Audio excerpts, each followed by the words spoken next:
পুরুষ মানুষকে সাধারণত গাধার সাথে তুলনা করা হয়েছে। একটা পুরুষ মানুষ সারাদিন পরিশ্রম করবে, বাইরে খাটাখাটনি করবে, নিজের ঘরের জন্য কাজ করবে, নিজের বিবির জন্য কাজ করবে।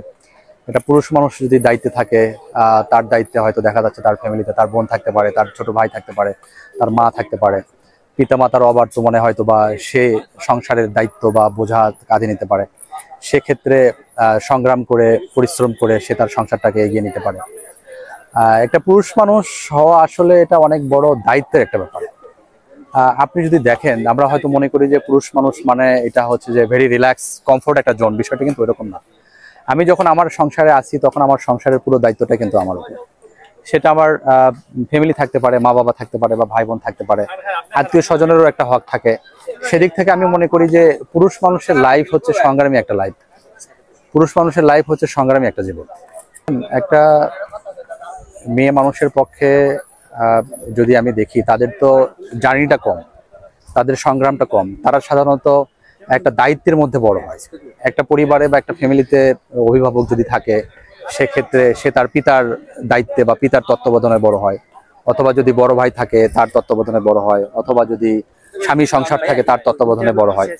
তো সেই ক্ষেত্রে দেখা যাচ্ছে যে একটা মেয়ে মানুষের জার্নিটা বা স্ট্রাগলিং বা সংগ্রামী জীবনটা খুব কম হয়।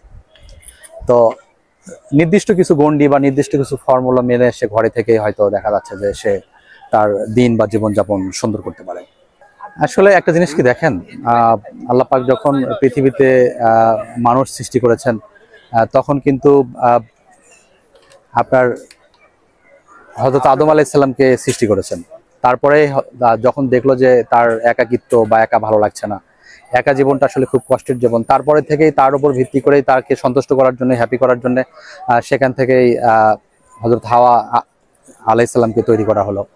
তো সেখান থেকেই হচ্ছে যে এই যে সৃষ্টির জোড়া জোড়া করে সৃষ্টি এখনো আসতেছে, তারই ধারাবাহিকতা। আমি মনে করি যে একটা মেয়ে যদি পৃথিবীতে না থাকে, পৃথিবীটা শূন্য মনে হবে, ধুধু মরুভূমির মতো মনে হবে, খারাপ লাগবে। আসলে মেয়ে মানুষ হচ্ছে যে একটা কমফোর্টের একটা জায়গা, আত্মতৃপ্তির একটা জায়গা। সারাদিন একটা পুরুষ মানুষ কাজ করবে, মাঠে ঘাটে কাজ কাম করার পরে যখন সে বাসায় ফিরে যাবে, ফিরে যাওয়ার পরে যখন সে তার বিবির হাতে এক গ্লাস পানি পাবে, এটা একটা ভালোবাসা, এটা একটা স্পর্শ, এটা একটা অন্যরকম একটা ভালো লাগা কাজ করে। আসলে যদি সৃষ্টির শুরু থেকে এরকম থাকতো যে পৃথিবীতে কোনো মেয়েই নেই বা কোনো মেয়েই থাকতো না, তখন হয়তো বা ওইটা এক ধরনের হ্যাবিট হয়ে যেত। এখন দেখা যাচ্ছে যে একটা সময় আমরা ছেলে মেয়ে উভয়ই বসবাস করছি একটা ফ্যামিলিতে, মা বাবা ভাই বোন আত্মীয় স্বজন সবাই আছে। সেক্ষেত্রে আমরা কিন্তু অভ্যস্ত। এখন হুট করেই যদি এটা করে নেওয়া হয়ে যায়, তাহলে এটা আমার মনে হয় যে পুরুষ মানুষের জন্য খুব কষ্ট হবে। এটা অনেক কষ্টকর একটা ব্যাপার, যেহেতু আল্লাহ পাক প্রত্যেক মানুষকেই বিশেষ করে পুরুষ মানুষের মধ্যে এক ধরনের একটা জীবন যৌবন বা একটা কাম ভাব দিয়ে তৈরি করেছেন।